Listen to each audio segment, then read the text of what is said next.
So in this question they are saying find the change in the length of seconds pendulum. That means time period is given as how much? 2 seconds. Okay, let me write this small, otherwise you'll consider this as 25. Okay, so it is 2 seconds.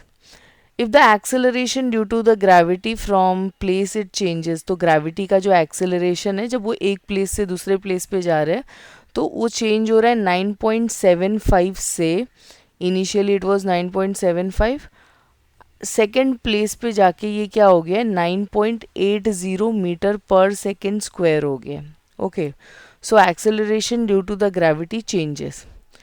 क्या पूछा है? Find the change in length. तो instead of writing एक long सा statement change in length, ठीक है, what you could have written as delta L. ठीक है, delta represents the change.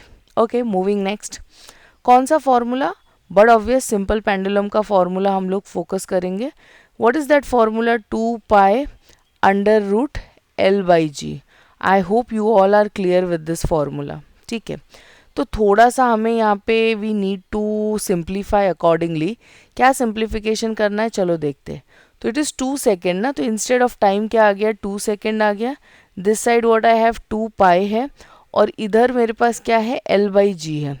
Can we से ये 2 एंड 2 कैंसिल हो जाएगा. इस साइड इज नथिंग बट 1, इधर पाई है और इधर मेरे पास क्या है? एल बाई जी है.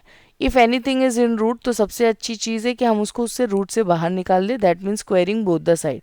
सो when you'll square both the side तो it will remain one only. ये मेरा pi square L by G कुछ हो जाएगा. Clear enough.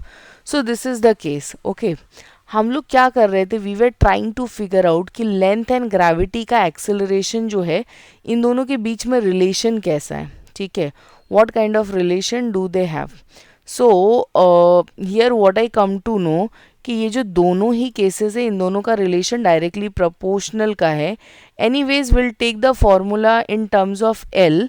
तो अगर मैं एल देख रही हूँ तो ये मेरा क्या हो जाएगा? जी अपॉन पाई स्क्वायर. ठीक है, now we'll use this for both the cases. firstly we'll go for the first one. तो अगर मैं फर्स्ट वन के लिए जा रही हूँ तो L1 is equals to G1 upon pi square. What was G? Yes it was 9.75. Do you know pi का वैल्यू 3.14 होता है. 3.14 का जब तुम स्क्वायर करोगे ना तो 9.872 you will be getting something like this. Okay, moving further after squaring it, but obviously you have to divide. You can use your logs. ठीक है, लॉग के थ्रू डिवाइड कर लो. It would be way easy for you all. सो ये हो गया 0.9876 metre. Is it clear to all of you? Yes, तो फर्स्ट वन हो गया. Similarly you will find the second one. Instead of G1 क्या ले लोगे? G2 upon pi square will remain same. Pi का वैल्यू तो कांस्टेंट है ना.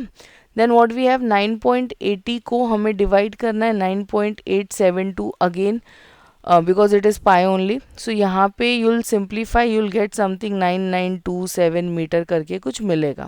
okay, now moving to the next, what we need to figure out, yeah, so अगर 10 लेते हो, no we'll go with 9.8 only. yeah, so चलो देखते हैं. डेल्टा एल बोला था ना, that means change in length बोला था. दैट मीन्स L2 माइनस क्या हो गया? L1.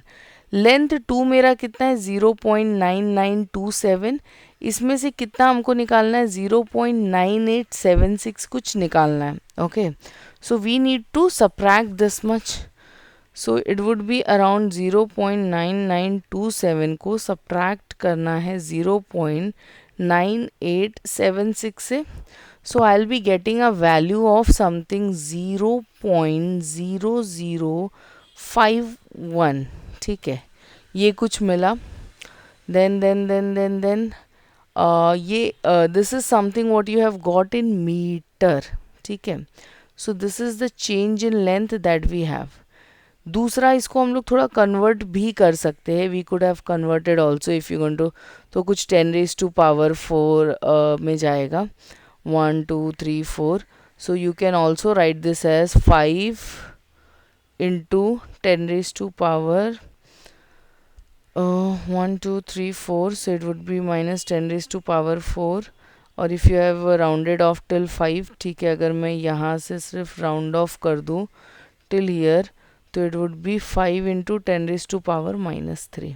ठीक है, ऐसे भी लिख सकते हो meter. So you can write delta L जो है ये 5 मिलीमीटर है. You can write in this way also. So I hope solution is clear to you all. In case if you have any doubt, so you can reach to us. Thank you.